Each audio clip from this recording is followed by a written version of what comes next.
Good morning, everyone. Good morning. If you can hear me, just say yes. Am I clear? Virtual support. Is my sound clear, everyone? All right. Yep. Okay. I'm gonna wait just 1 or 2 more minutes to get some, to make sure that everyone is jumped in on the call. This is a trivia for you. Over the weekend.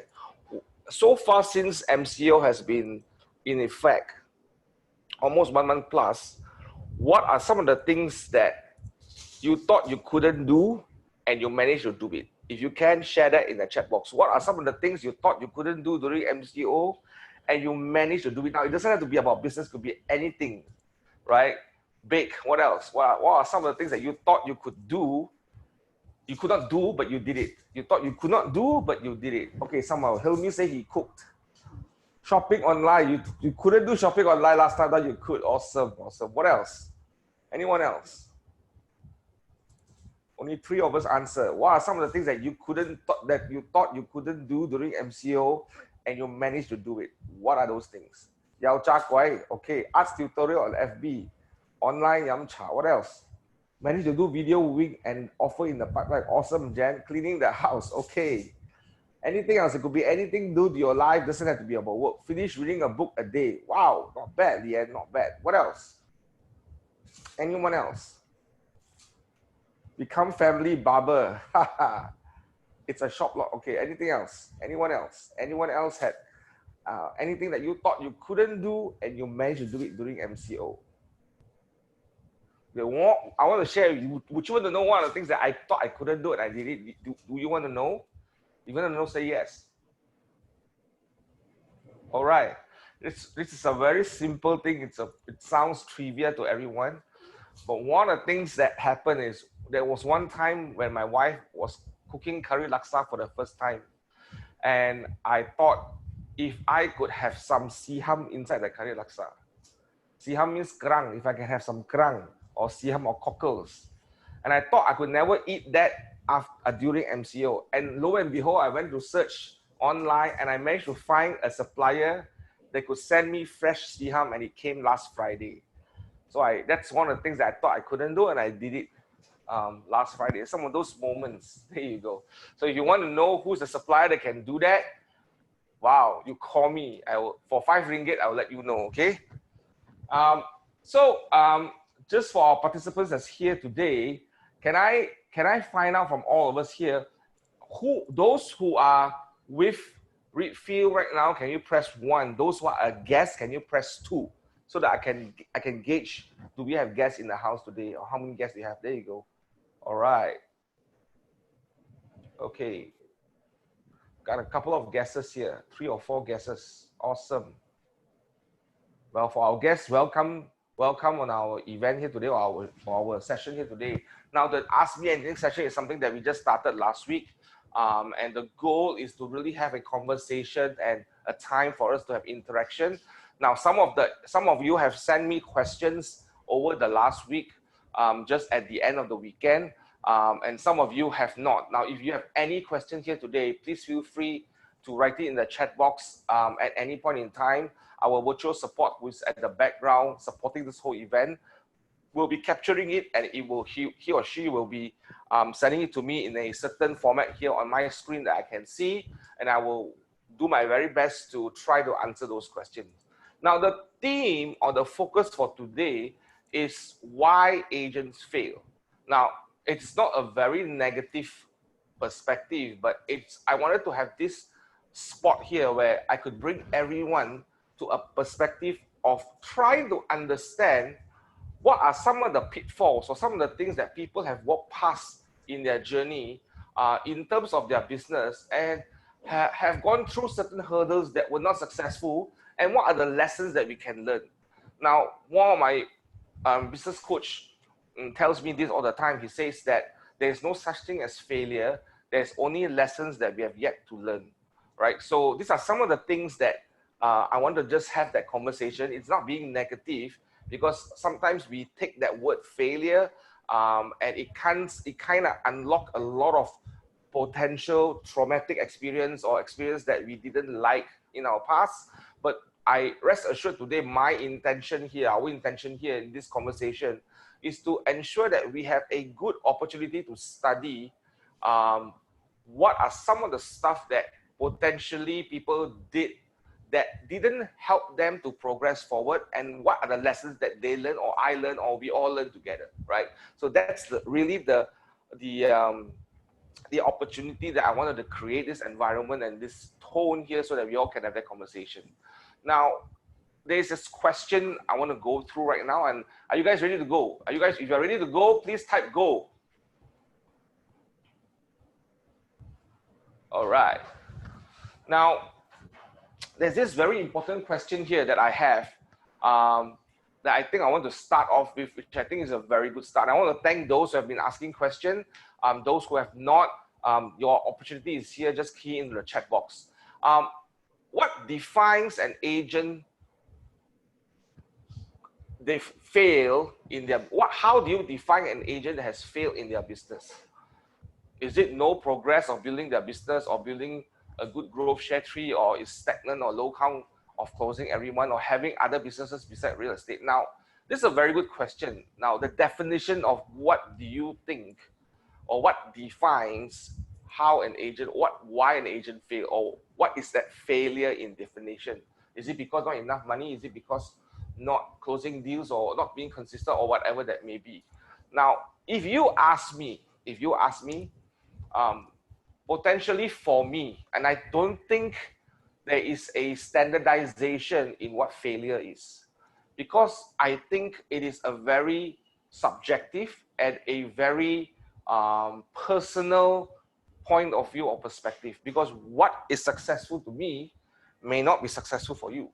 What is failure to you may not be failure to me, right? So, but for me, what I thought that would be a very good answer or a very good perspective is that the minute whatever you're doing is not helping you achieve the objective or the purpose or the goal that you have set, then potentially that is a failing effort.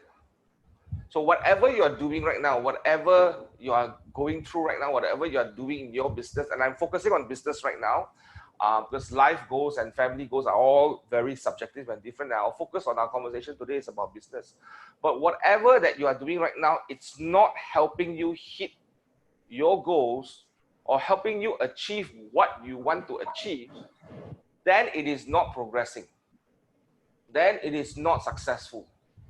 Having 10 sales, but it's not helping you clearly go into that journey of hitting your goal and your objective, then maybe that's not progressive, maybe that's not successful. Does that make sense so far? So failing is when you are not achieving things, whatever you're doing is not helping you achieve your objective and your goal. So this is what I think it's very critical for us to identify. A lot of times, if we don't see a focus or an objective or a goal in front of us, or a big why or whatever that is, it's very hard to do certain things to feel that you are achieving something. You will always feel that, hey, how come I'm failing all the time? I'm failing because you are not having a close a mechanism or a purpose perspective of that this is part of your journey that will hit that goal. It's a very philosophical thought. I don't know whether it will make sense for some of us here, but to me, if whatever I'm doing right now, it's not helping me achieve my goal, then or whatever efforts I'm putting in, it is not achieving the objective and goal that I want it to be, then potentially I might be in that journey of failure. So I hope that answered that question. Now, I want to give you an example. I want to give you an example of what I think it is. So how many of you, when you talk about technology in real estate, it scares you? It is scary for you right now. How many of you feel that way? If you feel that it is scary for you, type 1. If it's not scary for you, type 2. Okay, be very open and honest. All right, some say 1.5. Not sure what that means. Not sure yet. Okay, so there are 1 and 2. Now, scary is because we don't understand, right? We don't know what is coming. It is not expected. And potentially, when we are changing, the way we do certain things, or we want to adopt changing, that's where the problem is. So I always have this conversation with the leadership of, with my peers who are in leadership in my business as well, running companies, running agencies, or even other companies that are not in real estate. And I always have conversation with them. I always talk about technology. I always talk about how this, I always tell my competitors that the real competition, it is not here in this room that all of us are competing. I'm talking about leadership of other companies in real estate or other agency leaders. And I always tell them, and I have been on stage in Marek twice in a row from last year and this year, and I shared the same perspective. I said, the competition, the real threat to our business, it is not in this room. The real threat is that the people outside of this room who's trying to take us out of business. And that's the technology, and that is what we should be scared of. And a lot of times I get feedback from my peers saying that, hey, technology is not ready. You know why? It's very hard for us to implement because the agents are not ready to use it. The agents will be scared. The agents will not want to adopt because it costs money. The agent won't spend money. So the problem that I have is this, and I ask myself this question, yeah, they're true and they're not wrong. All this feedback is true. I always joke, you want to get an agent to spend some money, or you want to earn money from an agent, very difficult, because I'm one of them. Very difficult to take money from the agent, very difficult, because it's very hard-earned money, right? So that's one thing. The second thing is for me to change the way I do things. It's very difficult, and I totally agree and I totally empathize and understand that. But then I ask myself this question: if I am very clear that one day technology could potentially eliminate us from the equation of our business, then as a leadership of this organization, what should I do? Should I be fearful of adopting technology because our agents are afraid of adopting? Should I be saying that, hey, agents won't use it once, so therefore I shouldn't be using it because I'm going to waste my resources and time and money? I think that is where the critical perspective is important. So we decided that technology is what we need to adopt, and the problem that we have is not that agents don't know how to use it, don't want to use it. The problem is we are a leadership that is not leading people to adopt. So I chose a stand to lead people to adopt. And in that journey of wanting to lead people to adopt, I fail many times. I tell people, this is what you need to do, this is what you do. I kind of become someone's grandmother all the time and nag them, please check your workplace, please check your Google Calendar, please check this and that, all that. But that is necessary. Am I feeling that I'm failing all the time? I don't think so, because every single day that I'm doing this, I'm moving one step forward. Now we have a great adoption in Command right now. How many of you now are enjoying Command? If you are, say yes. Nobody. Okay, at least got 2%. All right. So there is a leadership standpoint that a leader of an organization or a team needs to make. And it's not to fear that people don't adopt, is to fear when they don't adopt, what happens to them, right? So sometimes failure could mean that you will drop and you will not progress as fast as you want. But if you are progressing one step at a time, one day at a time, you will then begin to see that potentially adoption becomes a clearer pathway. So what I'm sharing is today is that even as us as leaders here, we got this question all the time: what if we fail? Why do we do this to fail? Because if I don't do this, I do something else, I may be more successful. But because that we understand what's happening in the market, potentially the future, that's why we take a step. And that's a very good question. What's the definition of failure if it's not bringing you to your goal? Now, by getting people to adopt technology to do certain things, potentially you'll be hearing a lot about technology this week, about virtual viewing. That's the biggest thing that we are wanting to bring to you right now.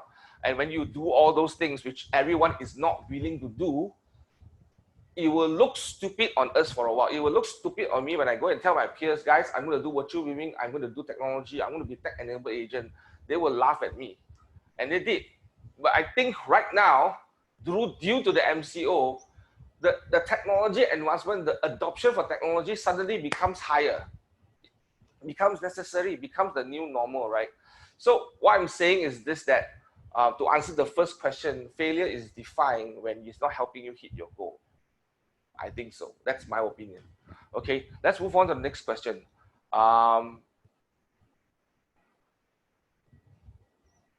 Sub-sale and projects are very different. It's easier to form the project team based on respective projects. In your opinion, how effectively to form team for sub-sales ranks who are handling different geographical area, and tell you how each team should be in order to work effectively? Thanks. I think number one, if you wanted to form a sub-sale team, you've got to first identify what's the goal of forming the team. I think the goal of forming the team is very critical. Is it a goal where you guys say that, hey, all of us, we want to achieve ringgit 1 million per person? That's the goal for us to form this. Let's put this in perspective. I think number one, it's not the method first, it's the reason and the purpose first. You got to deal with that and identify that. Why sub-sale is a project like perspective is easier is because there's an objective that is clear. We need to make 100 sales. Let's do this right now. So there is always a goal. The reason why you could do that is because the goal is clear. The second thing is because there is lesser conflicts due to listing is only owned by one person or one party. Now you have multiple people owning listings together, and that part you need to sit down and come up with processes. Now the problem with agents today, we all want to sell. We're all focusing on selling process, but we sometimes lack the understanding of what is a working process. What are the processes that we need to put in place? What are the policies we need to put in place? What are the standards that we need to set in order for us to build a team? So to answer your question, the first thing is set your goal and your purpose to be very clear. Virtual support can help me put that in the chat box. Set your purpose and goal. Number two, set a standard and policy of what is required and necessary. Number three, find the right people with the same standard and agree to the same policy and agree to that goal or some part of that goal. These are the three things that you need to think about when you put in a team, and it's possible. It's really, really possible. Set your purpose and goal. Number two, set the standards and policies. What's the standard? We need to have 50 listings every week. We need to have one meeting a week. We need to set aside time block where we're going to have 40 buyers coming in a week, something like that, right? That's where I think a lot of times we shy away because the standards sometimes frighten all of us. That approach of saying that this is what we must do becomes a commitment that's afraid. Then the problem is because there is no goal and purpose in front here to pull us all together. Right? There's no goal and purpose. So these two must run hand in hand, right?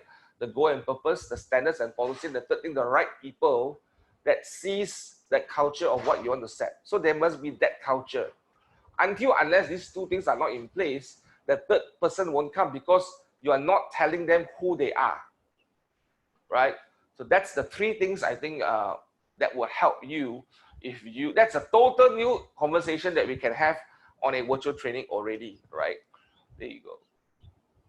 I see that many of us have successfully find buyers who want to buy property below market, but on workplace, I don't see any list of vendors who want to sell urgently. Is it agent do not share those? If yes, how do we find those listings?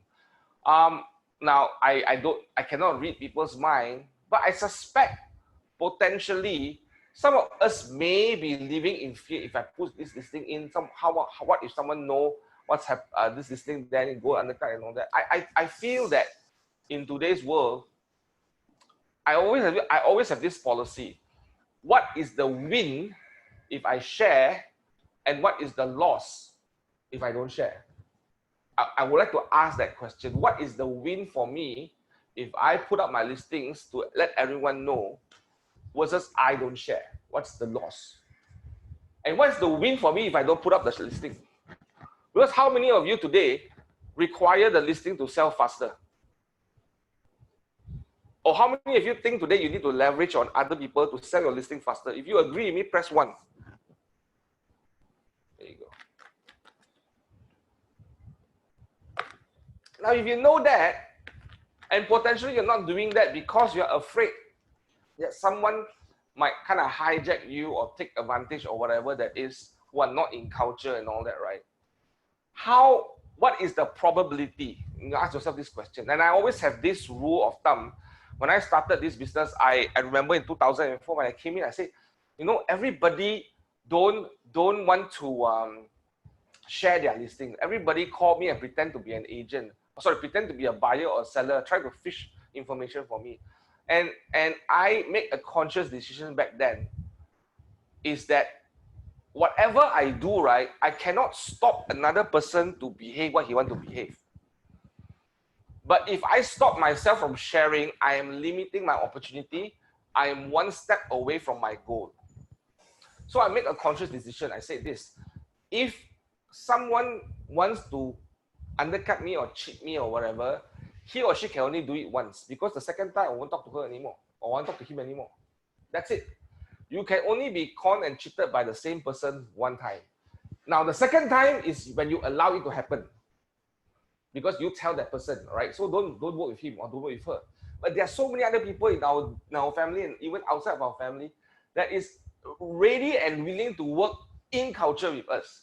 So why do we let the bad apples dictate how we want to behave? So that's my encouragement to everyone, to do that first, to look beyond the opportunity, beyond the problems, and go and look at the focus on the opportunity. So whatever you focus on, it expands. And the leadership team in our organization especially put a very strong stand in doing the right thing. And I have had disciplinary hearings for agents that didn't match up to that level of standard or not in culture. I've done that before.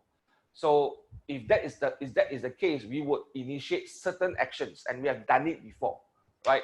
So I just wanted to share that and be very clear. And another thing is, I think sometimes we might see that updating workplace listings on workplace may not be immediate. It is true, you will not get immediate response, but I think if it becomes a behavior for everyone, if you put in great content, great people comes in. If you don't put in great content, no people comes in, right? So it's a chicken and egg situation. So it is where everyone collaborates. If you put on a lot of these things, and if you see more quality listings coming in, more people will come in and share and use workplace. Now, share on the screen. Share for all those people who are with you who are using workplace aggressively, actively. Share with me. Tell me if you have had viewings set up or deals closed because of workplace. Can you put in on chat box right now? Say yes. You have viewings done. You have a case closed on workplace. Please check on. Please send. There you go. See how many of you are now using workplace. There are more people saying yes than no. Perhaps it's the way you post. Perhaps it's the way you put in listings. Perhaps it's the way you put in inquiries. How you put in inquiries, you shouldn't be very general. It should be very specific. The listing that you put in should be as good quality, specific information and pictures. In future, when we are doing virtual viewing, you could have a virtual walkthrough on workplace ready to show people already. And that's potentially available to us very, very soon. So if you do those parts and you put the quality of how you post that communication out, you will get it. So it's the quality versus quantity. So if you have very good quality content or listing or pictures on workplace, you will likely have higher chance of getting response and feedback from other people. Now, all of us, I encourage you in this season, please utilize workplace every single day. Only about 340 to 350 are on workplace. You know how I know? Because I got a dashboard as an administrator to see what's happening. I check my workplace dashboard twice a day. And the average is about 340, 350. We have 748 agents right now in our system. So about half of them are not checking workplace every day. About 480 people check once a week. About 600 people check once a month. Only 300 over people are checking it every day. So there is a gap because perhaps the awareness and the lack of understanding how the technology works. Now, if you have challenges in that area, please reach out to your MCA. And you think that using workplace is necessary for us to have a training, reach out to your MCA, and then we can look into it, potentially having classes on workplace again. Right now on virtual platforms, it is very easy for us to do that right now. Okay, I hope you can do that. And if you are on workplace, you can type on the search button and you search keywords like Ara Damansara, Samidi, Bungalow, location keywords, right? And then you will have things popped up, keywords will pop up. That's why when you post your listing on Workplace, important to post the right keywords, the right specific keywords that will attract people's attention when they search. And there's a function for you when you search, and if you click a certain button to remind you if any new things that pop up that has the same keyword, it will be refreshed and reminded for you in your notification. So there's some stuff, cool features that is already there for many years. So reach out to your MCAs right now or later after this session to potentially schedule a training for you guys, okay? Okay, next question. How can we do farming at a certain area efficiently and strategically? I think number one, you must have a plan and a perspective of what's the market in that area. Or for example, let's just say if you look at a block of condo, right, or a housing estate, right? Someone give me an example. Anyone here? Give me an example of a area that you want to farm. Anyone? Put out a chat box. What's the area you want to farm? PJ. Okay, got it, Anita. So if you look at PJ, you've got to be very specific what PJ. PJ is very big. PJ North, PJ South, PJ West, PJ East, right? And if you talk about SS3 specifically, right? If you want to go SS3 specifically, you need to find a way that you need to understand first the market analysis of that market. So if for Michelle, if you're looking at SS3, check on Bricks or any data point platform to identify what's the market there, like how many transaction happens every month, every week, every month, every year, every quarter. Find that information. And then you first ask yourself, is this location something that can help me achieve my goal? If my goal is to hit 300,000 GCI and to net 180,000, then how many listings must I sell to hit this 300,000? And based on the past history transaction, it will tell you perhaps in SS3, the past 1 year, there are 25 transactions. And if your goal to hit that 300,000 is 5 transactions or 6 transactions, then potentially that may be a good place to work on the farm. If that means you have a ratio of 5 transactions over 25, that's about 20% market share. Do you have the capacity and the listings in place to hit that market share?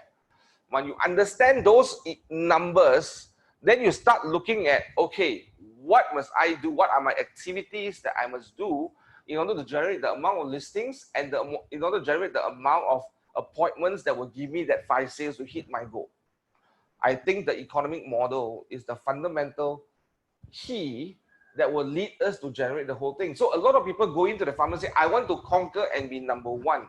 My question is being number one in the market helping you hit that goal that you want? Then you end up fighting a battle that doesn't give you satisfaction because you know why? It's not helping you hit the goal. Why must you be number one? Maybe you should be 20% market share only to hit your goal, and life becomes a lot better. So to understand that strategically, efficiently, is to first understand what's the number that you need. Now, the first thing in farming, the first priority in farming is listing. Absolutely. If there's no listing, you are not farming. Meaning, if you are not sowing seeds and your fruits that come out are not listings, you are not farming.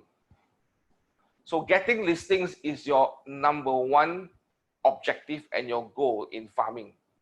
Now, with that, what you need to do is that you need to find a strategy where you can now be seen or to reach out to many owners in those areas. Either it's the list you get, either it's working with the management company office, either it's going down and doing events in an area, or you can do certain things that you can do in your location. For example, I shared last week about Jenny Hong soya bean machine or soya bean, what do you call it, van. Is that a place where you could gather people, or you could do a presentation in your house? If you're staying in that area that you want to work on, which is a very valid area and the area that is going to help you achieve your goal, why not have private event in your home?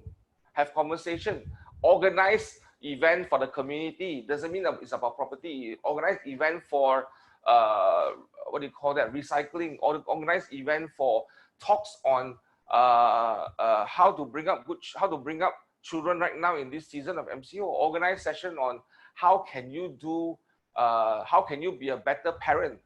I don't know, things that you can do in the community, add value to your community. That's one thing that you can strategically look at. When you add value to your community, when you add value to that area, you begin to see that people will come to you, right? And that's very important. The efficiency of doing it is to be smart at targeting the right audience, the right influential people. Now, new units of new condo blocks or new housing areas are normally easier because there are more people wanting to sell and rent.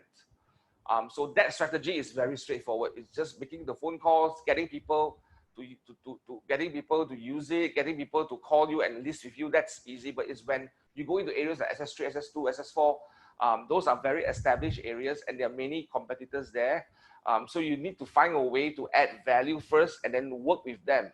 Now, some of these areas, dropping flyers may not be a bad idea, but dropping flyers correctly.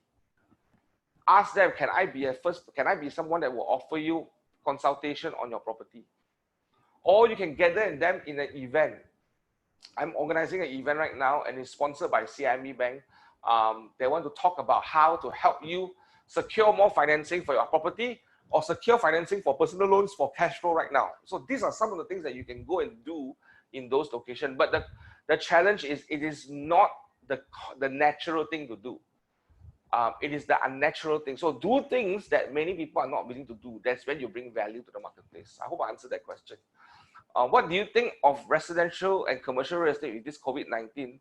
I think this has rather created confusion of many agents, clients, and business owners.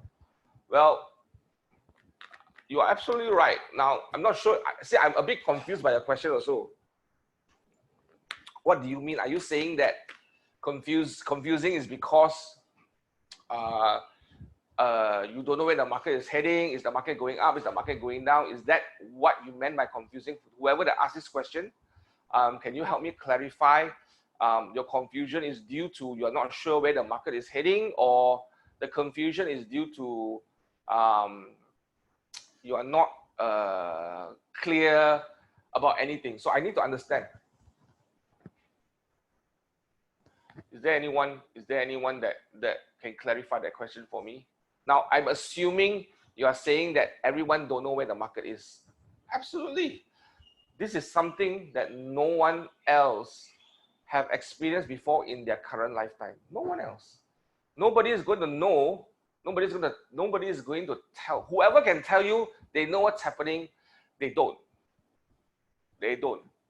All we can do is predict based on patterns, behaviors, and data.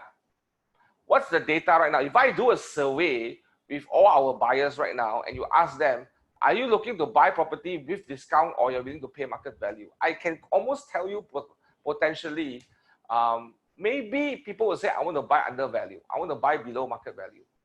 Right? So now let's do a survey right now. If you are a buyer right now in this market, all 252 of you are buyers in the market right now. If you do a survey right now, are you going to buy property at market value or below market value? If you say market value, press 1. If you say below market value, press 2. Right now. So that's a logical thing, right? It's the most logical thing. So meaning if you are looking at buying below market value, meaning you are holding back until you see the right deal. You're not going to jump in overnight. You're not going to act fast. You're not going to be so decisive because you want to know what's the best deal in town if you have the money to buy right now. If you have no money to buy right now or you are not having job security, you wouldn't be looking at buying. So people who have problem with job security, they are either selling or they're holding back. So they are good sellers to work with, but they're not good buyers to work with. That makes sense so far? So a lot of people say, oh, the market value, someone came and said, someone came and said on some of the medias and say that, oh, market will drop by 20%, or market drop by 20%. I don't know how they find that number. I don't know what's the data behind it, what's the data point behind it, what's that volume of transaction versus value of transaction versus borrowing numbers and data about how many people are applying for loans. So you don't have all this data, right? How can you tell market drop 10%, 20%? That's really holding a crystal ball. That's really holding a crystal ball. I suspect that you will see a major correction in the market. I suspect there's a major correction. I think what I can tell you is that a lot of people are using data to analyze is the number of unemployment in the market. Some numbers are showing 9%, some numbers are showing 13% unemployment overnight. So what it means that potentially the worst case, the report I saw, the worst case scenario was 13% by a reputable global analyst saying that in Malaysia you will see a 13% unemployment rate. Some of them who are a little bit lesser in terms of their outlook, they're thinking that it's a little bit more positive. They're saying a 6 to 7% unemployment rate. What's the current unemployment rate? It's about 3%. So even at a 6% unemployment rate, you're talking about doubling up the unemployment rate. You're talking about lesser people spending money. You're talking about why banks are now indicating they're going to drop 0.75 basis points in the interest rate. Because when banks drop interest rates, what it means, that means there's not enough money circulating in the market. Meaning they're telling people, please don't put money in your fixed deposit because you're not earning money. Inflation is at 4% to 3%. My interest to you is about less than 2%. Please take the money out there and spend. That's what they're trying to do. Monetary policies is to either increase the money supply in the market, increase the flow of money in the market, or increase the savings in the bank. Right now, they're asking people to spend money because they know potentially there will be not enough money in the market due to the system shutdown. Right now, how does that help? How does that see? What does that pan out? Potentially a very chaotic market, potentially pressure, a lot of pressure. So one of the things that you want to think about, is in your markets, what are the pressures, right? And what are the people, what are kind of people that are there, what are the demographics in that market that are in? And I think it's affecting across board everyone. Look at our oil price. If you're in Petronas working right now, or you're in any oil and gas company, I don't know. Is it secure? Is it good? Are we going to see cut in terms of salaries? All these things are pointing towards a negative movement of the market in terms of pricing, and it's going to happen.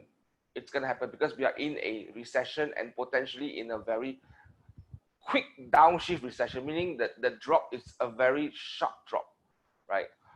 Not being negative here, I'm being realistic. So I will plan towards that. To say it's 10%, 20%, I don't want to speculate that.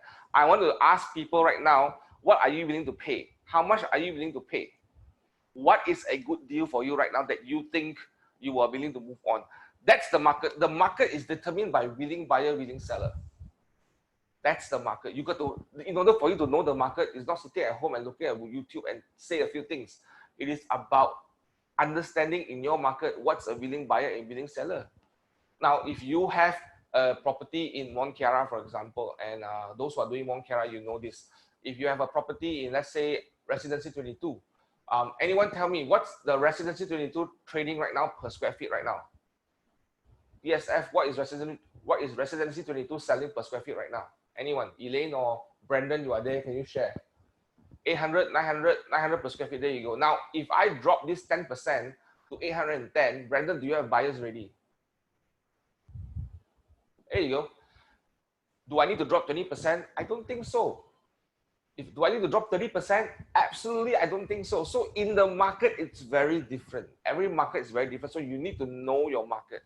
And you need to go to the market and say that, hey guys, you guys been waiting for this deal at $800 per square feet.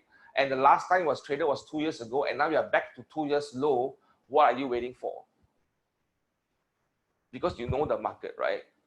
Yeah, so I think the confusion is when you're not clear what direction. You need to know what direction, but you don't need to know what's the percentage of the direction, because that is something that you and I cannot tell until it happens. But the best thing to understand that we are in a downshift, not an upshift. If you're going to tell people 3 months later the whole market will recover, you are not going to get buyers talking to you. You are not going to get buyers, and you're going to attract a lot of owners who are not realistic, who thinks that they're very optimistic. You're going to waste a lot of time. There you go. Okay, next question. Can you repeat your script on how you secure 1% from buyer when trying to get exclusive agreement with them? Did I say that just now? Or you're talking about what I said last week, is it? Wow, what did I say last week? I cannot remember. But some of the scripts you are here to secure is, okay, this is one straight. If you want to ask value, sorry, Ilan, I may not remember what I said, but potentially in my head, the first thing I always ask them is, do you see value in what I'm trying to do for you? I probably have gone through the whole need analysis with them. I've already showed them that I'm going to devote my time, and if you are ready to buy this property within the next 4 weeks, I'm going to devote my next 4 weeks right now to support you in looking for the property that you want. Now, do you see value in this? If you see value in this, I need, as I'm giving you value, I request this reciprocity of value back to me by securing me as your exclusive buyer's agent. And this is the cost. So these are some of the things that I would tell my buyer. I would have gone through the whole need analysis, and I will work through with her or him that process. Now, but stay tuned. We are going to have a very, very good speaker on need analysis coming very soon, all the way from the US. He's the master of need analysis. He's the one that taught me the need analysis process, being very clear in how to teach it. So he is going to be teaching us. His name is Matthew Teeter, or Matt Teeter. He will be one of our speakers very soon. So stay tuned for his session. You will enjoy his session. He is an absolute, there you go, May 14th. He is an absolute speaker. You will not see a better speaker teaching about the need analysis. Scheduled, thank you, Christine, is scheduled on May 14th. Matthew Teeter, all the way from Austin, Texas. It is a must attend. We are very privileged to have him speak to us in Dallas just for KW Malaysia as a private session. We were all blown away. So just stay tuned for that. Matthew Teeter will talk about need analysis and how to get agents to have that need analysis conversation with their clients to get them on board and get them subscribed to their plan. So Ilan, stay tuned for that guy. That's the guy you want to listen to, right? Okay. How to, let me move on to the next question. How do market and promote a listing in a gated guarded location besides listing it in portals like Property Guru? Open houses. Do open houses. Open houses can be done in a very creative way. Open houses is an absolute important thing to do. I shared about it a few weeks ago. I said one of the best open houses I have are overpriced property. Those overpriced property are likely to be very beautiful property inside that the owner spends so much money inside to beautify it for his own pleasure. But when trying to sell the property, it may not bring the same value to the market because people may not see that as valuable. Therefore, open houses are the absolute most powerful lead generation for listing or for owners exercise. If you're in a gated and guarded community, it's even better because you're going to invite everyone in that community to come in for an open house and do a proper open house. Have food, I did wine tasting before open house. I had a bank sponsor my open house before.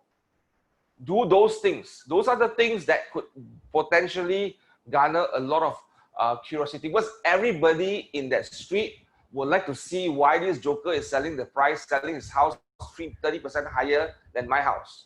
Everybody want to see. Everybody want to go and take a look. Trust me, it's a very curious thing. All of us are curious of other people. Why is he selling so expensive? So I remember when I did an open house in a bungalow in Mont Carrel Residence, value at 9.3 million. Sold it at 7.5 anyway, but 9.3 million was the asking price that the owner wanted. I said, this is an absolute important open house that I must have. Plenty of viewings. Plenty of people came. Got so many listings right after that. Did I sell the house on the spot? No. But did I get a lot of listings? Yes. So you must be very clear. If you want to promote a listing and gated guarded house, do open houses. And you never know that potentially you are going to get buyers or referrals from that pool of people. No, it does not work for exclusive. You can do open houses for non-exclusive listing as well. You don't have to have exclusive listing. You don't have to, right? I think I shared about that. I choose expensive houses because I know most agents won't want to work on expensive houses. I want to because I want to leverage on it, okay? And I want to try my very best. Okay, do you think farming, that's a good question, by the way. Do you think farming still works nowadays because of IoT? internet is so accessible, would it be a waste of time? I don't understand what you mean. Can someone clarify that question? Whoever that asked me this question, do you think farming still works nowadays because of IoT? Would it be a waste of time? I need to clarify this. I don't understand. I'll move on to the next question first.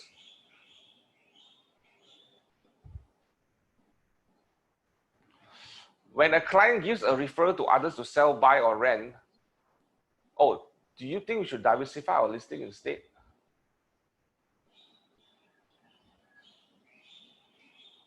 Well, it depends on your goal. It depends on your business goals. If your goal is to hit 10 buyers to hit R1,000,000, and you could do these 10 buyers in this area where the area has the amount of transaction, then yes, it works. But if you want to do 10 buyers in 10 different locations, I would think that would be a very far-fetched, what do you call that, proposal, unless you are focusing on location, on non-location based business plan. You're focusing on niche plan. For example, I only want to do plantation land. Then you have to cover a good amount of plantation land coverage. That's also a form of farming, because you need to know where are the spots that have the most plantation that is relevant for whatever plantation they're trying to do. So for example, if you are looking at oil palm land, perhaps you want to look more in Perak, as an example, and Perak has more oil palm land available than any other state. As an example, they potentially, I don't know whether is that true, I'm just speculating, right? As an example. So then some level of farming is still needed. I have a challenge for agents who are not clear of their goal and they want to do every opportunity around them. I don't think that's going to be a very, very effective and efficient way of doing things. I would think that you need to work based on your goal, what is needed. And if a GTA is in that particular region is sufficient for you, my question is, why do you then go other places? Perhaps you are a buyer's agent only. That is a very different thing. If you are a buyer's agent only, you need to be very clear what kind of buyers you want to work with.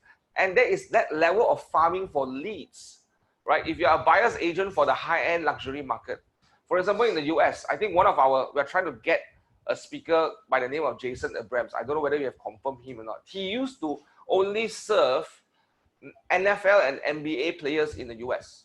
Jason Abrams, one of the best speakers that we have in Keller Williams. We are trying to secure him to do a session.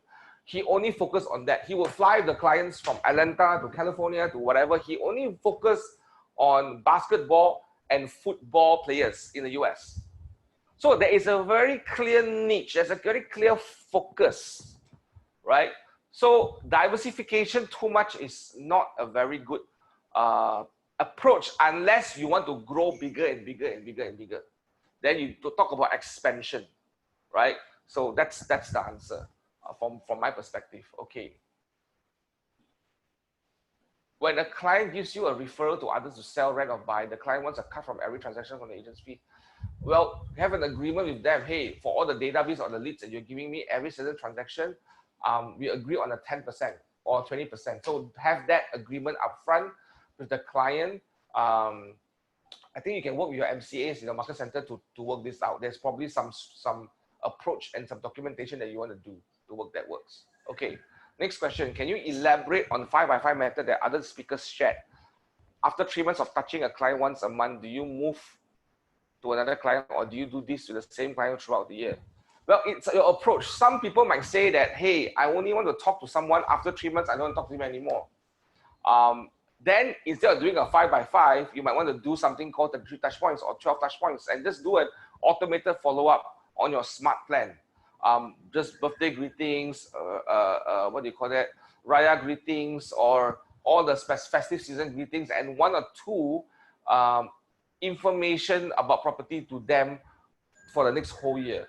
I believe you must maintain that touch as long as you can, until the guy says, please don't call me anymore. That's my approach. Some agents approach it very differently. I don't think there's right and wrong, but my approach would be, I want to stay in touch with them because I want that person to remember me. I'm not interested to sell him the property right now, but I want him to remember me so that when he is going to buy something or going to sell something, I'm the first in line for him to call me. and be very purposeful about those database. If you are farming for this particular location or this segment of market, that's the people you want to spend time with. If these people is not in that particular sphere that you want to be in, then you may not want to stay in contact with them. You cannot stay in contact with the whole world. You can stay in contact with everyone.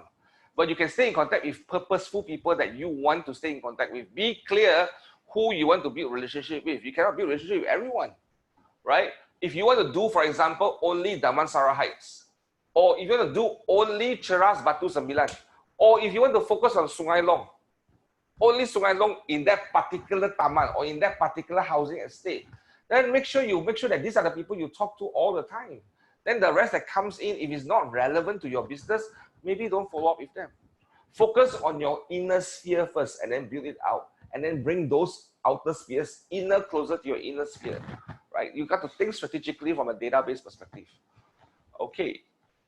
What is the only house I have for open house? It's not that nice. Should I proceed and promote the house in other ways? Yeah, absolutely, absolutely. I think open houses have to be either the open house is a very cheap buy, a very good buy, or it's a very limited property. Maybe the whole street only got one available, right? You do open house, but not necessarily open house all the time, right? You should think about what do you mean by not nice. If it's physically not nice, but if the price is right, yeah. I like to sell ugly houses as well. I sell a few ugly houses in my career before. I shared one last week about how the property was valued about 700,000 or 800,000. I sold it for 400,000. It was an ugly house, and I remember putting an ad saying that value buy because this is an ugly house. Come and see, right? And I have so many calls because people are attracted to these keywords that most people don't what do you call that, put that in. So you attract people by doing things that people are not willing to do. I'm serious, I've done it before, right? Okay, what other questions do I have? Let me see. What should a rookie do to close at least 100K of deals in the first year besides joining a platform? Do a 135, do your GPS, focus on your 411, get that goal ready, have someone coach you, then you should do well. That's all I can say for rookie agents or any agents. Get your GPS right, get your 411 right, make sure you know what you need to do every single day of your business day, of your time, and get it right. Once you get those things right, and you get your plan formatted right, you have someone coach you, you should be able to achieve your goal or move towards achieving that goal. It is not the goal that is important, it is the goal that you set and the steps to achieve the goal that must be there. And that's where the GPS comes in, right? The GPS comes in. Okay, next question. Is there any more questions from the chat box, guys? I saw a lot of people writing a lot of things, but it was not put into my screen. That's all the questions from the chat box for now. Okay, next question. What qualities should a senior or rookie rent have to do in order to sustain and be good or to do well in these challenging times? I think number one, you need to work on the unnatural. Now, those who have came for the training by Dagoberto Casillo last week, one of the things that I learned, one of the things that I like him presenting to us, that he did one of the slides, and he has something called entrepreneurship versus purposeful. Sorry, E to P, entrepreneurship versus from E to P, right? And he talks about entrepreneurship as the natural thing and purposeful as the unnatural thing. You remember that slide? What is unnatural is focus, is accountability. What is natural is passion, is positivity, right? Those are all natural things that you should have as an entrepreneur. But a lot of times entrepreneurs don't have the purposeful stuff, don't have the number, the focus, don't have a goal, don't have a step, don't have a system and model to follow.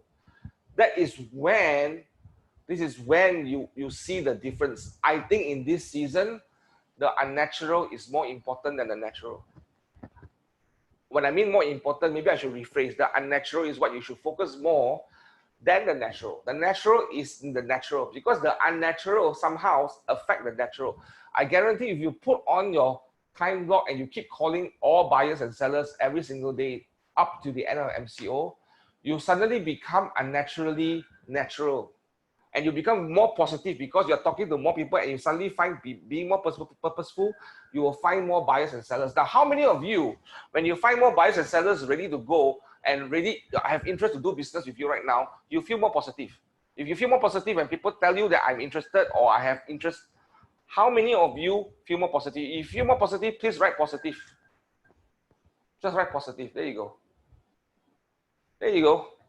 So the unnatural is required right now more than the natural, because the natural right now is telling us, hey, stay back and rest. There are a lot of people in their natural realm that say, hey, wait lah, MCO finish, then we do something about it. No point lah. No, I have friends telling me, why are we working so hard? I have friends asking me, why are you doing so much? It's not going to help the agent right now. It's not going to bring them money right now. It won't bring them money today, but it could bring them money 1 month later after MCO, when you just started. So the unnatural is what we should be focusing on right now. The things that we don't like to do it right now. The things that you refuse to do it right now. The things that make you uncomfortable to do it right now. That's the difference. That's how you can beat the market, by being unnatural. That's gaining the unfair share of the market share by being so prepared and so game on to take over the market share right now. That's why when we started this virtual training from day one, we talk about market share. We talk about the shift of mindset. Get real, get right. Focus on what is necessary for you to do. You need to do the unnatural. Is doing training virtually unnatural? Unnatural. Do I sit down here every single day watching my screen, looking at you all, talking to the screen? You know, sometimes I wonder if my neighbors can see me from that side and look at this guy. What is John doing talking to the screen every day? He's like scolding the screen. I have people, I have my wife was sharing with me, some of my friends are saying, hey, are you scolding your TV? That's the unnatural. Does that make sense? So focus on the unnatural in order for you to gain what is natural, to remain what is natural. So being unnatural is uncomfortable. It's something necessary. For our health right now, the government has said, hey guys, stay home. It's unnatural. We are naturally wanting to go out. How many of you miss going to the shopping mall, miss going to the movies, miss going to do so many things? My wife just raised her hand because she's happy she can get out of the house, go downstairs and pick up something from the delivery. Right? That's the unnatural thing. To be happy to take the lift to go down. I'm happy every week I get to go to the supermarket 3 times a week to buy groceries for my family. Right? That's the unnatural thing to do. I'm buying groceries for my family. I know aisle 1 sell what, aisle 2 sell what, aisle 3 sell what. I park at the same parking spot every day. I feel very happy. Why? Because it's unnaturally. So this is things that we need to be realistic. We need to be realistic in how we want to tackle the situation. So be unnatural about every single thing that we do. Okay? Next question. All the training about time block for lead generation, but how to do if I'm more rental and always have to solve matter for tenant and landlords? Didn't have enough time. Good question. Ask yourself this question. What's the goal? Is your goal focusing on only doing rentals that will achieve your goal? Now, I remember having one of a conversation here a few weeks ago, and then there was this agent called Ramesh. I don't know whether Ramesh is here right now, and he focuses on the area of Sri Gombak, and he only do rentals. And he have, I think I remember 50 or 60 leads right now looking to rent properties. There you go, Ramesh, you're here, right? And that's part of his goal, and it's great. If his goal is to get rentals, then do that. And at the same time, you got to make sure first, what is your goal? What is the steps and your priorities to hit your goal? If doing more rental is going to hit your goal, then potentially you've got to look at time blocking certain things. And you've got to tell, it's about managing expectation. You've got to tell your landlords and tenants, hey, between the time of 9 to 11, every single day, I will not be able to answer my call because I'm busy lead generating to support you better. I'm busy lead generating to support you with better listings and better opportunities, for example, right? So you need to communicate that and be very clear. Every time after 11 o'clock, I'm available to you for you right now. And there are some issues, there are some matters that you just cannot solve overnight today. And there are also a lot of issues that have nothing to do with you. I'll give you an example. I remember when I was doing a lot of rentals. I do a lot of rentals as well. I remember I do expatriate rentals. And there was this particular expatriate who was at that point of time the general manager of the KL Hilton Hotel. When he checked into his house, he had his whole team from his hotel come in, inspect the whole house, check everything and all that. And at the same time, he is very particular. He expects us to be like the Hilton Hotel standard. Suddenly, I learned a little bit about hotel management. He will check through everything and make sure everything. And I remember receiving a call after 1 or 2 weeks, him moving into the house on a Sunday evening. He asked me this question.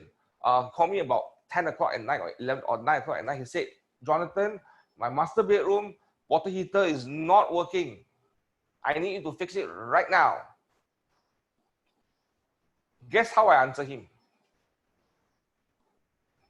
I say, Mr. So-and-so, I don't think I'm able to help you right now because it's already 9 or 10 o'clock at night. I can't help you now. The only best thing I can do for you right now is I can come over to you and pick you up, come to my house and shower and bring you back home. Is that what you want? Some people are not realistic, right? So how do you then manage the expectation? So my advice to you, whoever that asked me this question, manage expectation of your clients and say between 9 to 11, I'm time blocking to do this as part of my business. I will only answer your call after 11. So that's how you plan your time. Time block. Time block. Be purposeful about it. Now, if you don't answer those calls within that 2 hours, you won't die. You won't die. Trust me. The tenant won't die. The landlord won't die. Even if you answer them after 11 o'clock, they are still going to be upset of something. They will still be upset of something at 9 o'clock. So what's more important is handling and making sure they don't upset helps you achieve your goal, or time blocking, making lead generation. So you've got to put that perspective in place. Yeah, I still remember. Thank you, Shireen. I still remember when I had that conversation with that person.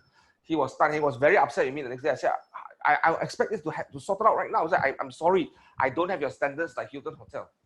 I don't have it. Let's work on it tomorrow. Thank you very much. See you tomorrow. There you go. I handle it tomorrow. After I tell them, before this time, I will give you a call. Before 4 o'clock, I will give you a call. Manage expectations. Set those time in place, right? Okay, next one. How do you find another partner with the same goal when you do not know many rents or new to a new industry?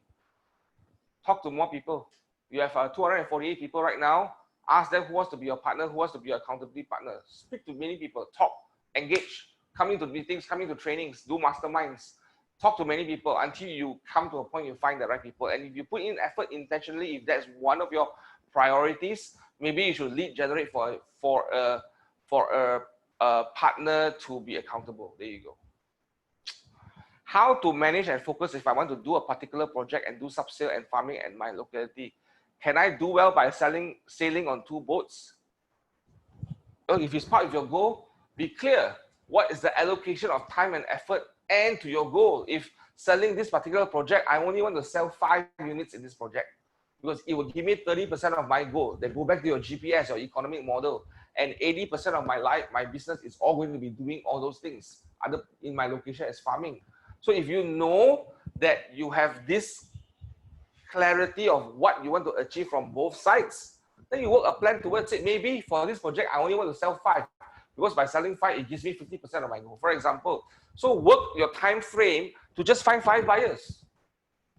This is what you want to do. You want to be clear. That's why the economic goal, this book, guys, this one is the Bible for all real estate business. This one, the first model called economic model. If you don't master that, if you don't understand that, if you don't have that ready in your GPS, you will get into all these problems where I'm not sure what should I do, what should I do, what should I do? Should I do this, should I do that? But if you have the numbers, it's very clear with you. Those who have done their GPS, potentially you will get clearer and clearer every single day in your life. And you start asking yourself this question, is doing this going to help me hit my goal? is selling this project and putting all my effort, is it going to help me hit my goal? What do I want to achieve from selling this project? Don't go into the project because it's easy to sell. Maybe I can sell attitude. Go in and say, I want to sell 3 units here. I want to sell 5 units here because by selling 5 units here, it's going to help me hit my goal, or it's going to help me hit 30% of my goal, right? Think like that. Strategically think like that. So you are very purposeful. You're very purposeful about it, right? Good question. You can do well if you know how to plan it correctly. Any sessions or training designed for industrial property? Yes, we are planning that. I know I spoke about that 2 weeks ago. That's something that we want to talk about. Virtual support, please remind me about this in our next meeting. We need to talk about that industrial platform forum that we want to do. So I have that conversation with someone that we want to do that already. Okay, next question. If you have listing, but now you only want to focus in certain areas and start farming there, what is the best way to ignore those that is not in the area that you're focusing on? You have good relationship with owners and have those listing for a while. So in your heart, it doesn't feel nice to ignore. Well, don't ignore. Tell them you can't do it. Tell them you can't do it. Tell them that you are not able to do it. Tell them that I can't do this right now. In this season, my business, this is not my expertise and I've been working on it for a long time. It's not helping you. Let me find someone else that can help you. Find someone else with them and then move on, right? Don't break the relationship, but by telling them the truth and being very honest and upfront with them and manage their expectation, you are now strengthening your relationship. So find someone else to help them and focus on your goals.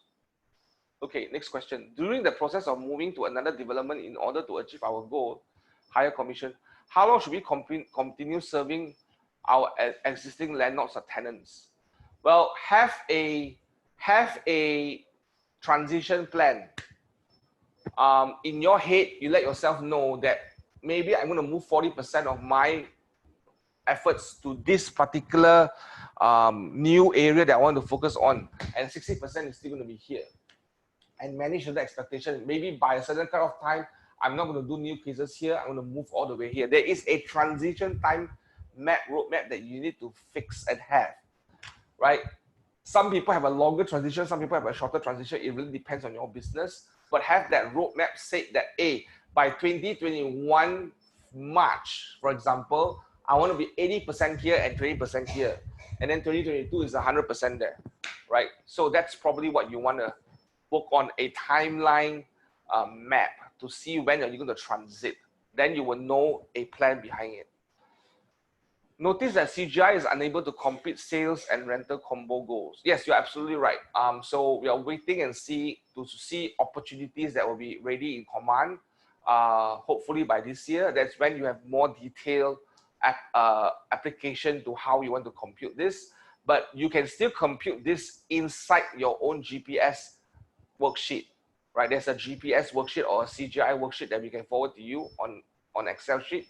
But in your own plan, you could see that what is the average rental you must do to hit your goal. And you must be very clear. Rental is how many percent, sale is how many percent. Be as clear as that. Once you are clear with this formula, right, your life will be easier. Then you say, actually, I only need to do 5 rentals and 3 sales to hit my goal of 100,000, depending on which area you're doing. Or I need to hit 50 rentals to hit my goal, right? So these are some of the things that you need to be clear first, right? And the tools will be improving as we are going along the way. Okay. Yes, can someone say, can command send bulk emails? Are you talking about forwarding massive emails to everyone at the same time? Is that what you mean, Marcus? Madeline, reach out to MC. I will get someone to send that Excel sheet to you. Yes, so you're talking about if I could, in my smart plan, that's called smart plan. So if you do a smart plan, and you say that, hey, in this smart plan, I want to, so for example, I'll give you an example. Now, if you potentially say that you want to send this link of this new virtual home walkthrough, right? And as part of your smart plan email, and you just click that, you just put everyone in a certain tag. For example, all the interested buyers for, let's say, RR3 now has already a a Matterport walkthrough, virtual walkthrough. You can see that already on our workplace. Now, if you tag all those buyers there, right? You tag all those buyers there, and then you just click all those buyers into their particular smart plan. It will send out in bulk for everyone automatically.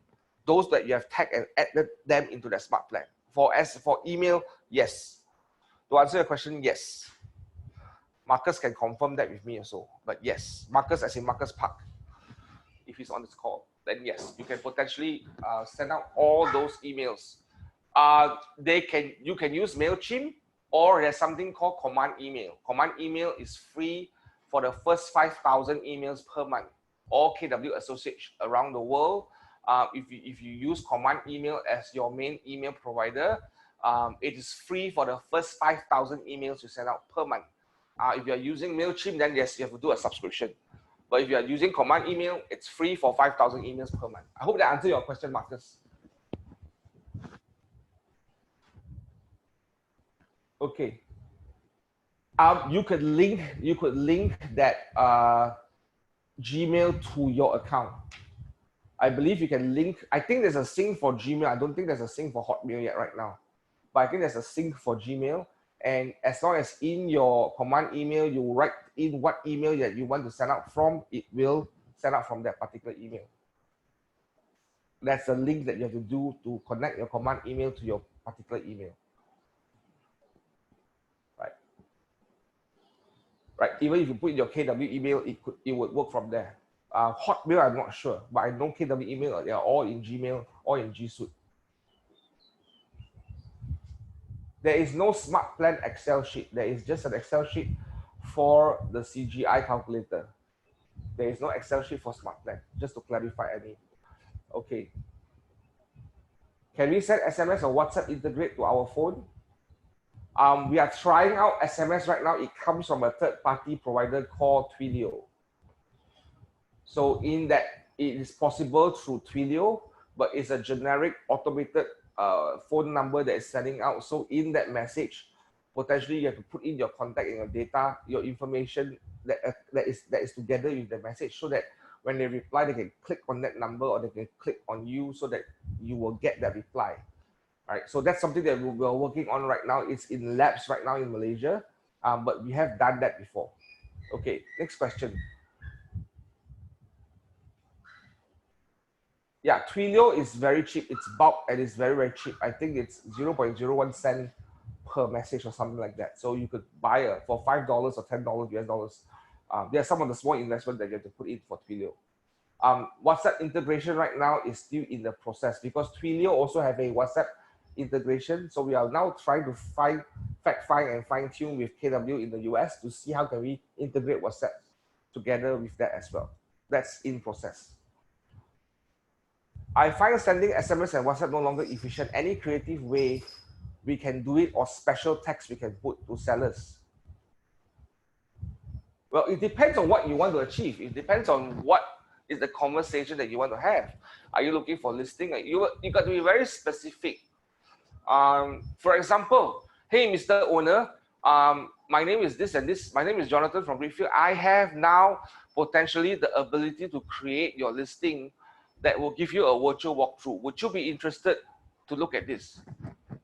See if you get a response, because that's not the message that most people would send out to their clients. So one of the rule of thumb is to go in and do things people are not willing to do, say things that people are not willing to say. But you say because you want to do first, right? So do things that people are not willing to do. And ask them this question, would you be interested? Then you might get a response. Hey, I've got this property here at 50% below market value. Would you be interested? You will get better response. Rather than a generic message, hey, I'm an agent, want to sell anything? That is generic. That is very boring. That's something that everyone does. If you go and say that, hey, I'm the agent in this location that potentially can do a virtual walkthrough for your home. Are you interested right now? For free. Are you interested? Here you go. Yeah, go be creative about it. Be very creative. These are some of the things that you want to do.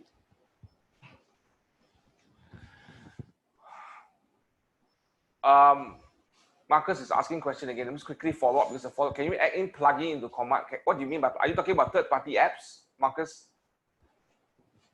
Are you talking about? Yeah, yes, definitely. There is something called. There's like an app store called what is it called? Marketplace. So command is an operating system.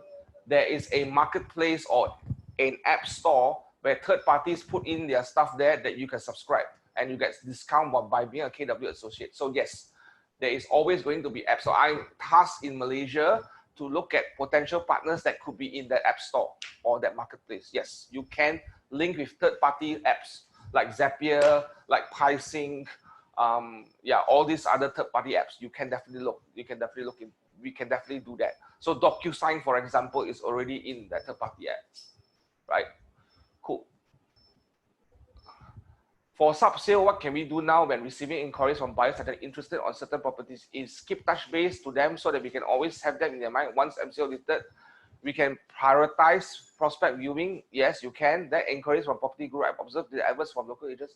Some marketing reducing, but property still available for sale. Online ever still important as prospecting? Wow, very long question. What would you suggest the best mode of advertising or marketing for different type of property? My number one right now during MCO, this. Hello, sir. Are you interested to sell or buy?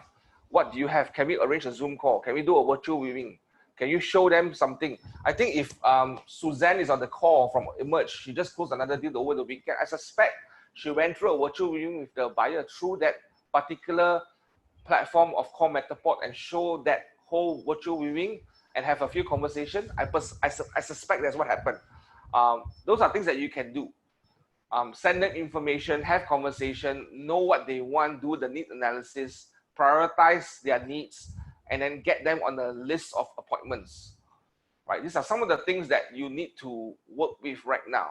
I think if you are still wanting to generate leads online, you still can, but you need to be very creative about it. But I would suspect that prospecting is probably still the number one way of reaching out right now. Be prospecting based, reach out to people, be targeting, use targeting to target the right audience by knowing that, and the way you target is you have to call and pick up the phone and call. That's where you will get more value from them. Okay. Advertising, same portals, calling, follow-ups, touch points. And when we introduce virtual viewing, that's something so exciting that we could potentially do right now. Right. How do you deal with cash-rich investors, especially businessmen who would hesitate to disclose their interest in buying? It would be difficult to propose the right property without understanding their needs. So that's okay. I know what you mean. So those, I think, Belle, you're mentioning. Sorry, I'm not trying to be stereotype here, but you're talking about those Chinaman businessmen. Won't tell you everything, man. Are you talking about that, Belle? Yeah, there you go. So you've got to dig deep and find. You've got to have more conversations. So what are you looking for, Mr. Tan? Mr. Tan, 50% you want to buy or not? 60% you want to buy or not? Hey, free you want or not? Go very direct. What is it you're looking for? Did you want to buy something at 50% discount right now? Would you be interested? So do what you can to stimulate the interest. And when you stimulate the interest, then you go deep and do the need analysis. This is how you need to talk and have conversations with them by asking them direct questions. So for those people, I will definitely ask them directly, very direct question, very, very direct, so that you will get that answer. And if they go around the bush and all that, you ask them what, you keep on probing, keep on asking questions, keep on being persistent, direct. The more direct you are with people who are always pushing, you will get more direct answers, hopefully through that conversation. And ask questions that is not related to real estate. Ask them about their business. What are they doing right now? How is their business progressing? What are their steps?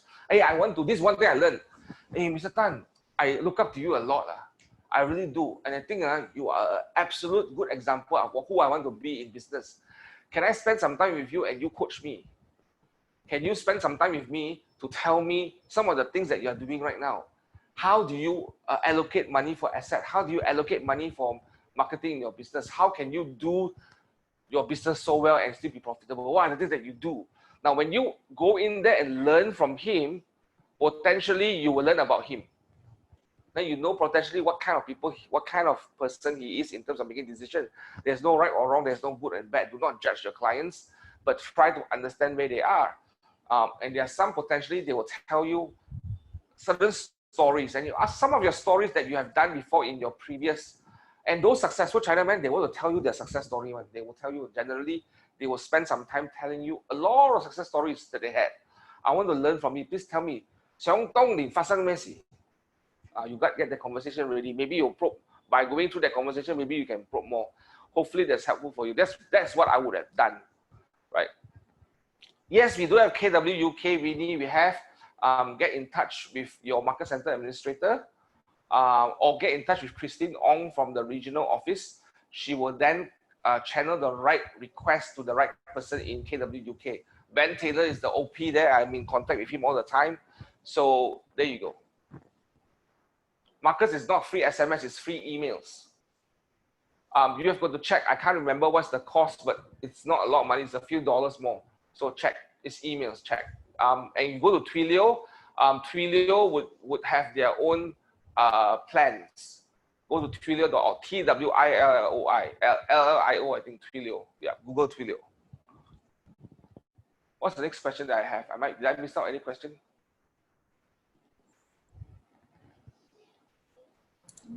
No, that's all the questions as of now. Okay, there's one more question here.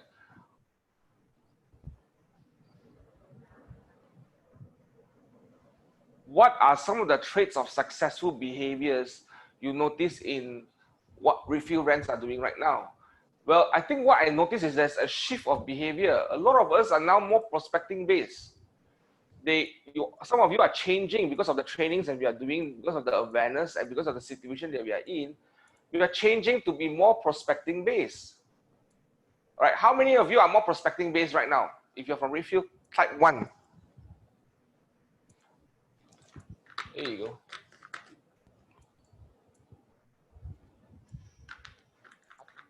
Because prospecting base help us to be more purposeful. It is unnatural. It is unnatural for us to pick up the phone to talk to someone who you have not talked to many years and ask them a serious question. Are you interested to buy? Are you interested to sell? It is not natural. People don't expect that call. People don't expect that conversation. And you bring that unexpected conversation, it is very scary. Right? So, but that's happening. That's because it's necessary. Now, let me ask you this question. How many of you right now, if you think that if you have done this 6 months ago, if you have become prospecting based 6 months ago, it will definitely impact your business to be better right now. How many of you agree that? If you agree with that, press 1.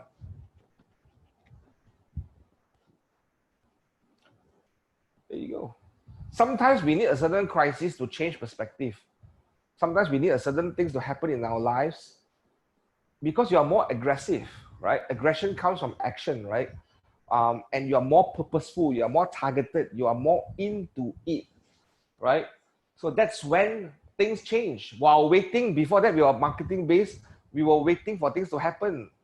How many of you before this prospecting based effort, you were sitting down hoping someone to call? If you are one of them, you are not wrong. But type 3, if you're one of them that before MCO, you're always sitting down waiting for someone to call. Type 3. Thank you for being absolutely honest, because that's the natural. It's not wrong. Everyone will do that because sometimes in our life when we did that, it was successful. When the market was great, the market was bigger, it was successful. Nothing wrong with that. You are so good until everyone start calling you. Everyone only wants to call you only because you are so good in your market area. That's great, fantastic. But things have changed. Now, if you have not changed, if you are still waiting now, if you are in MCO right now and you have not changed, assuming that you didn't change, you didn't do prospecting, you didn't do any of this training, you're all going back to the same thing we were doing. How many of you feel that right after MCO, your business is going to come down and you're going to be worse than where you are right now? If you think that's the way, press 5. If you have not done that prospecting. That's the reality, guys. It's the reality. It's not complicated. It's very real. It's simple but difficult to do because it's unnatural. To understand what is natural and unnatural is the key. To focus on the unnatural in an unnatural time, that's the key. How many of you feel that after changing this mode of being prospective, being aggressive, being purposeful, you found more productivity and more positivity? If you have done it, say yes. How many of you feel better about yourself right now? Say yes. There you go. Most of you say the same thing. Because why? You are doing something positive. Every single day, you are progressing. You are treating one, you remember what David Ong said, do one day at a time. Do your thing positively one day at a time. Keep doing that at a time, one day at a time. Things will change. So have that perspective. Today, the most crucial thing, it's our mindset here. That's the most crucial thing because this is the one. And this is determined by what we want to achieve in our lives. Be clear about what you want to achieve. If you are not clear, at least be clear what you don't want to become. That's important. Be clear what you want to achieve. When you are clear what you want to achieve and what you want to become, right, you will take those actions. And sometimes we fail a little bit here and there because we are still trying, we are still learning. Every day we are learning, right?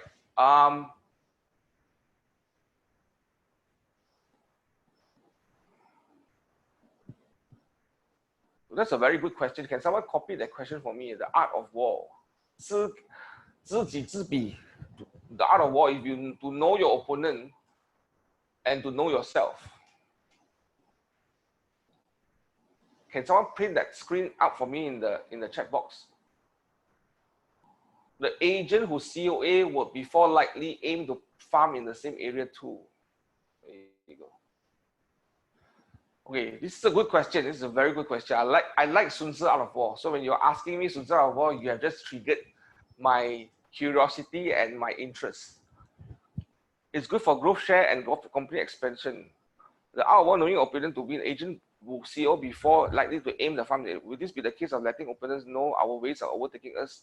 Also, but they don't have the tools. They don't have the technology that you have. They don't have the coaching that you have. They don't have the models that you have. That's the beauty about it. They don't have the models. You guys who are here in our family, you have the models. You have technology. You have smart plans. You have contacts. You have designs. And potentially the other things that is coming. You have certain coaching programs that some of them don't. So knowing you, but knowing them, knowing who are they is also important. So these are some of the things that is important, that even without letting them know what you are doing, they will always be surveying, and they always will be looking at what you do. Right? What we are teaching you right now is very broad-minded and is very a big high level, but they don't have ongoing process like what you do. So your choice now is to design your own destiny and plan. What we are giving you is potential steps and potential opportunity and potential things that you have, right? These are the things that you have. I'm very open to let people know what I am doing, but there's no way they can know exactly every single thing that we are doing, right? They won't. Right. So these are some of the things that that you will potentially be doing. And the thing is this, always think 3 to 5 steps ahead of your competitor. I'm already thinking about what will happen next year. I'm thinking about it and doing it right now to focus on what's going to happen next year. Well, what they see is what we are doing right now. Does that make sense? 6 months ago, 4 months ago, 3 months ago, or 1 month ago, we were thinking of how to bring people like Wendy Papasan, people like Matt Tita here. Right? Or we are thinking about virtual weaving already. We're thinking about what do we do about it 1 month ago, and we're implementing now. And what's going to happen 1 year later? We are looking at that ahead. So in your own business at the same time, visualize with the end in mind, how are you going to be the market share leader in that location? What you need to do. And your goal is to go in to be market share leader or to bring that 30% market share. That is something that they don't know. They don't know your goal. They don't know your objective, but they know you're strong. Right? There are certain things they won't be able to know unless they're sitting next to you or unless you let them into your inner circle. right? So that's my advice to you, and that it's okay. Yeah, just hope I answered that question. It's important for us to add value to the marketplace right now. It's important to have this conversation, because some of the questions and some of the conversations that other agents from outside will be sharing with us right now is a valuable thing to us as well. It's a good perspective for us as well. So there is a win-win situation, but there's just no way that everyone can come to one training or one meeting and understand what you're doing. If anyone who do that, who thinks that they can come in and learn in 5 training sessions and understand what we are doing and have the whole concept ready and running, all the best to you. That's not the way it is. I have to sit down and understand what KW is doing. I've been learning for them for the past 1 whole year. I am still learning every day. We are already shifting to new playbooks right now. Potentially, Gary Keller is teaching us new things. I'm on calls every week right now. They're teaching us new things to do new things. What's in this book right now is still relevant, but we are pivoting on how to implement certain things.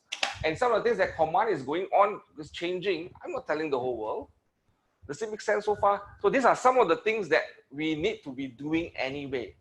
If you notice in KW, the Facebook group called Pivot Shift Ahead, can I have the virtual support put that in here? That Facebook group by James Shaw and Jay Papasan on Shift. They're inviting every single real estate agent on the planet to join. You know what's going to happen? When people join that, all the feedbacks, all the information, all the data, all the things that people are doing, it's going to help the whole company to do better, because now they have perspective from both angles. They know what's happening outside of the company and they know what other people is doing. The same way as well. It works both ways, right? There you go. I hope I answered your question. How can we be different or be more successful? Be different. Do things that people are not willing to do. Create value where people are not willing to create value. These are the things that you can be different. To be outstanding is when you are standing and everyone is sitting. The word outstanding is a very interesting word. Outstanding means you are out there standing where everyone is sitting. And sometimes being outstanding, before you are recognized as doing well, people will be laughing at you, saying you're stupid, saying you're crazy. If you get those comments, likely, potentially, you might be on the right track. I like that a lot. Gary Keller says this: they first laugh at you, they first write you off, eventually they will fight you and then you will win. That's the spirit, being different by adding value. You are different because you add value. Add value first. Think about adding value to your marketplace. You get paid by bringing value to the marketplace. You get paid by bringing value to the marketplace. You need to bring value. Someone was asked, I was doing a show. Every Saturday, I volunteer in a platform called Shift, run by a local church of mine, the one that I attend, and we are focusing on just adding value to the workforce of this marketplace right now. That's going through a very challenging time. Our goal is to bring in good speakers and have that conversation. It happens every Saturday at 5 o'clock. It's called Shift for 1.5 hours. So last week I was interviewing, which I plan to bring him into one of our sessions one day. I was interviewing a CEO of a very big listed company in Malaysia, and I asked him this question. I said, "How do you expect your staff to add value to the company?" And he answered this beautifully with one simple statement: in order for you to add value, you must first have value. That was an aha moment for me. He said, in order for you to add value, you must first have value, meaning value is acquired. You must acquire value. You must learn new things. You must be willing to change. You must be willing to adopt new things. You must be willing to fail forward and learn new things in order for you to learn those things so that you can add value. If I don't have value, if I'm speaking without depth, without understanding, then let me know so that I can learn to add more value for myself so that I can add value to everyone. In order for me to add value to you, I must first have some value. Now, question, do you feel that you have value right now on this conversation right now? Are you receiving value? If you're receiving value, please press 1. Why? Because you are now adding value to yourself. When you're adding value to yourself today, are you now bringing what you are learning here to add value to others? Absolutely yes. So one of the biggest aha I have, if you want to add value to others, first you must have value. And value is acquisition. You must acquire value. It's knowledge, it's information, it's experience, it's behavior, it's changes, it's structure, it's plan. All these add value, right? So these are some of the things that I think is so powerful. In order for you, this is really quoted by Chow Hao Chun, the group managing director of Chin Hin Group. I had the opportunity to interview him yesterday, on Saturday. In order for you to add, I'm quoting him right now, in order for you to add value, you must first have value. So powerful statement, so deep. If you think about it, it's so deep. And it's so simple. Right? Okay, next question. When we are in process, get listing from owners, how do we answer if owners say, do you have buyer in this MCO time? Because I have not yet have ready buyers, no sale under MCO. Awesome. How do you answer? Mr. Owner, I don't have a ready buyer right now because I'm now looking for purposeful owner just like yourself potentially who are interested to sell their property within next 30 to 60 days. Are you one of them? If you are one of them, potentially I will take your listing and your opportunity and be purposeful enough to find another buyer who's willing to buy in the next 30 to 60 days. Is that fair? Ask that question. I don't have ready buyers. I'll be very clear and very honest about it. But I'm in the market. I have a lot of database. My database is about, tell them how much database you have, how much people that you think potentially will be looking for properties right now. I have a database of people, but I'm looking now to see who is there an opportunity for you to support, for me to support you to sell your property within the next 30 to 60 days. Because if you are in that category, potentially I will go back to my database and look for someone that will match that. And this is what we want to do right now. I want to help you right now. Go into the market, look for someone that is wanting to sell his property between 30 to 60 days. Is that very clear? 30 to 60 days, would you be interested to sell right now within 30 to 60 days? If you have a buyer who say, seller who say, yes, I need to sell within 30 to 60 days. What does it mean? That means he's a potential serious seller. Now, in order for you to sell within 30 to 60 days, this is what must happen, right? Your pricing must be in this category, right? You must look at what is available in the inventory in the areas. Look at the advertisement that's being done. What's the pricing there? If you need to sell within 30 to 60 days, you must be priced attractively and priced aggressively from the particular inventory that is. And with that, I can help you to sell. So that's how I would answer the owner. Be very clear. Ask them clarifying question. Ask them a question.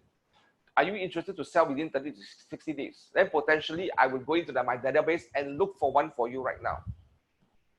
Because whoever who tells their clients right now, I have a confirmed 100% ready buyer, you need to then ask clarifying question. What do you mean by confirmed 100% ready buyer? Is your buyer ready to sign this offer within the next 30 days? Ask them that. If you go to the client right now and say, Mr. Owner, I've got a buyer right now that is willing to sell, willing to buy within 1 week or within today, if you have this offer right now. That is something that conversation has to be happening. It's managing expectation. It's speaking about what is true. Okay. There's a help, please. Urgent help. The landlord just called to ask if I can reduce my fee from 1.25 rental commission to 1 month only. I told him I will get back to you on Zoom with the boss. Please help me with some ideas. Then you ask clarifying question. Always ask question. Why do you think I should reduce my fees? Is there a justification? Is there a reason behind it? Is this a deal breaker? Now, I would suspect that today as a landlord, there are not many people lining up for me to buy, to rent. I suspect. Now, but if it's a act of, if it is a consideration of wanting to appeal to you because this will help them financially, I would ask you to consider if this will help this person financially, maybe in this tough time. If not, potentially say this is the standard 1.25 rental. There are not many tenants around. I'm holding this tenant. This is the value that I need to do this as a minimum standard for my business. Right? Tell them no, gently. But ask why. Why do you think I shouldn't get this? Have that conversation. Sometimes it's just about a conversation. It's just about a conversation. It's just about going through a process for them to accept that they must pay you this 1.25. Right? Then you justify what's your value and what is the value of your tenant that you have right now that will potentially help them to make sure that their cash flow is tight, is secure, right? I will do that. I will ask that question. Okay, cool. Now, is there any other questions? If there's no questions, I would like to go into a few announcements so that you all know what's happening this week, especially for our guests who are here right now. You will know what's happening this week. Can I have the announcements, please? Are you guys happening? Are you guys happening? Are you guys learning something today? Are you learning something today? Right? If you're learning something today, I hope you know that most of our content and our thoughts come from these three main books. These are the information for you to get to if you want to learn some books. I have some closing thoughts for you guys, so hang on for a while, right? Just a few more minutes. Next slide, please. These are the trainings that you're gonna happen. That's happening right now. One of the things I want to point you to an interest is what's going to happen on Tuesday. Now, Tuesday, we have 3 sessions. Can I go back to the first slide, please? Tuesday, we have 3 sessions. Number 1, in the afternoon, we're going to have a very interesting forum where we have a guest coming in, a professional estate planner, to talk about the challenges of property inheritance and transference due to inheritance issue. And I think it's also a potential workshop that you should be on to try to understand how to advise your clients about property inheritance and all that. So please do sign up for that training, which is done in Mandarin. I think it's a very interesting topic. Potentially, it's something that you can learn and share with your clients as well. And at night, tomorrow night, I'm very proud to say we have Wendy, the famous Wendy Papasan from KW Realty International from the US, will be sharing with us about open houses, how to do virtual open houses.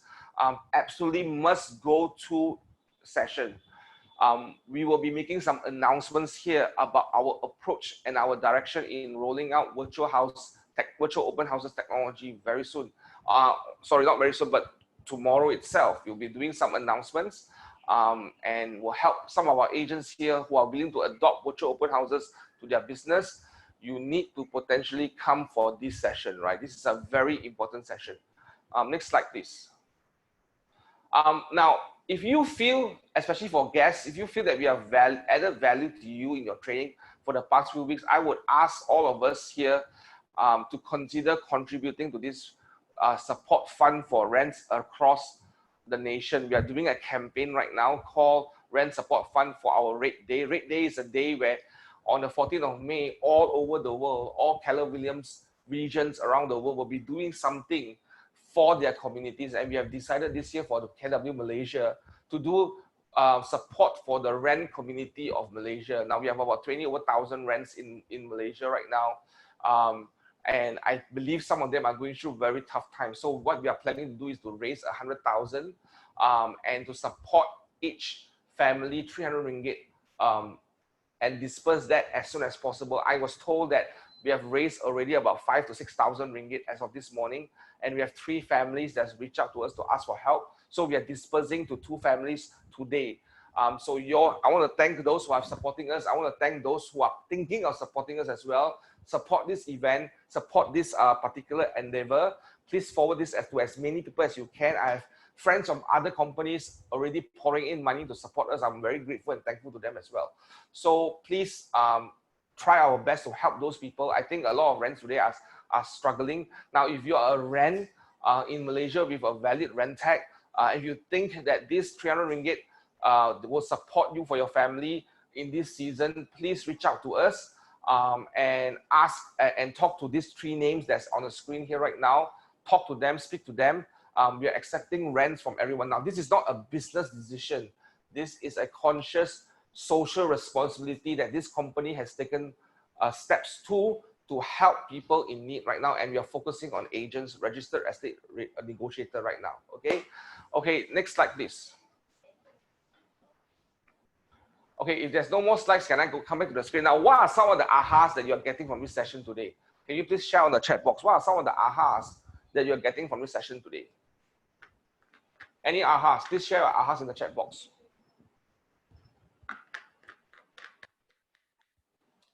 Anyone have any ahas to share? Please share your ahas. Short ahas. I know all you are typing very long ahas. That's why nobody's typing right now. So I'm waiting for you guys. Any ahas that you have today? What's the big aha that you have today? Absolutely, Nora. In order to add value, you must have value. Wow, that's a big. I'm going to tell how to. I'm going to call him after. Say, hey guy, hey bro, your statement, your quote helped so many people to see such clarity in what they need to do right now. Any other ahas that you all have?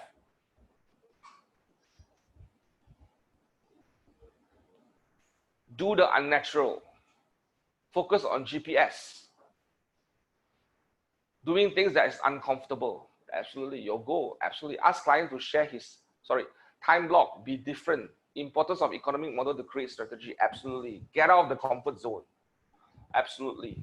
Adapt to the unnatural. That's right. Adapt to technology, critical use, workplace, and command. Just do it. Embrace technology. Absolutely. Technology is part of life. Guys, all of us use technology. Today, we are forced to use. Today in MCO, if you have money, but if you don't use technology, it's a life that is very challenging for you. But because of situation, it forces us to use technology. So some of us are already using technology. We just don't know it, right? It becomes suddenly the new natural to order food on Grab, to order groceries, to order siham from online. I would never experience, if I told my mother-in-law, hey, she's 90 years old, hey, I just ordered siham via internet online. She'd be like, what? But that's happening, right? It's happening right now. Technology is already something that we are doing right now. No need to be number one, be market share, only focus on market share. Absolutely right. Because being number one is finite. Earning market share is infinite. Out of war. There you go. Thank you. Right. I hope all of you enjoy the session today. We are probably looking at skipping 1 week for next week, or maybe doing 1 week. We are still deciding on that right now. But let us know your thoughts. Send your thoughts on workplace right now for all review agents. If you could post on workplace happening, would this Monday morning session help you to start the week better? If you think it is going to be helpful to all of you, do post it. On workplace and give us your feedback on review happenings about Ask Me Anything. Just post something there about what do you think. UN, please put a posting there. What do you think about what Ask Me Anything session? Just post your questions or post your thoughts there. Maybe we should take a big break. Maybe we should do this every week, something like that. So do it there so that we know what would help you to do.